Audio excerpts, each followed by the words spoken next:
ఇవన్నీ మనకి ఇస్తున్నాడంటే దేవుడు మనల్ని ఎంతో ప్రేమిస్తున్నాడు. ఆ ప్రేమను మనం అర్థం చేసుకోవాలి. ఆయన ప్రేమ చూపించిన ప్రకారంగా మనము కూడా దేవుణ్ణి ప్రేమించాలి. దేవుని కొరకు బ్రతకాలి. అదే యేసు ప్రభు చెప్పాడు. మనం యేసు ప్రభు ఎంత ప్రేమించాడంటే మనం చేసిన తప్పులకు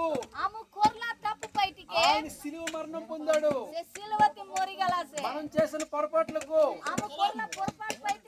ఆయన సిలువలో మేకులు కొట్టుకున్నాడు. మన పాపం నిమిత్తము అనేక శ్రమలు పొంది మనకు పాప విమోక్షణ మనకు విడుదల చేశాడు. మీరు కూడా యేసు ప్రభువుని నమ్మగలిగితే మీ పాపాలన్నీ యేసు ప్రభు కడుగుతాడు. మీ పాపాలు క్షమిస్తాడు. క్షమించడమే కాదు, మరణము తర్వాత పరలోకాన్ని ఇస్తాడు. నీవు పరలోకము నుండి భూమి మీదకి వచ్చావు. యేసు ప్రభు నమ్మితే మరణించిన వెంటనే పరలోకానికి నడిపిస్తాడు.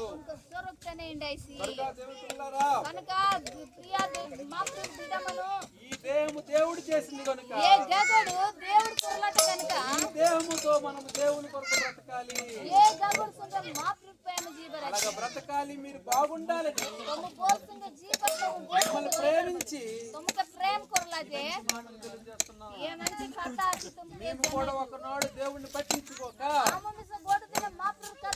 తాగుతూ తిరుగుతూ మా ఇష్ట ప్రకారం బ్రతికేవాళ్ళం. దేవుణ్ణి నమ్మిన తర్వాత ఆశీర్వదింపబడ్డాం. మీకు కూడా అలాంటి ఆశీర్వాదాలు ఉండాలని, కుటుంబ జీవితాలు బాగుండాలని, మీ పిల్లల జీవితం బాగుండాలని, పిల్లలు వర్ధిల్లాలని, పిల్లలు గొప్పగా ఉండాలని ప్రార్థిస్తున్నాను.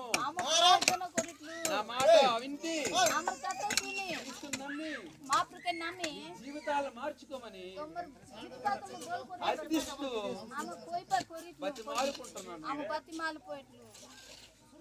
చిన్న ప్రార్థన. పరిశుద్ధుడైన తండ్రి, పరిశుద్ధుడైన తండ్రి, దేవా వందనాలు.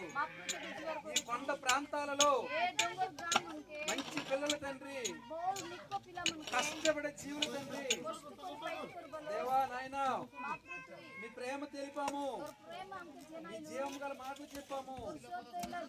వీళ్ళందరూ కూడా ఆశీర్వదింపబడాలి, రక్షణ పొందాలి, వీళ్ళ బిడ్డలు బాగుపడాలి, వీళ్ళ బిడ్డలు ఆశీర్వదింపబడాలి.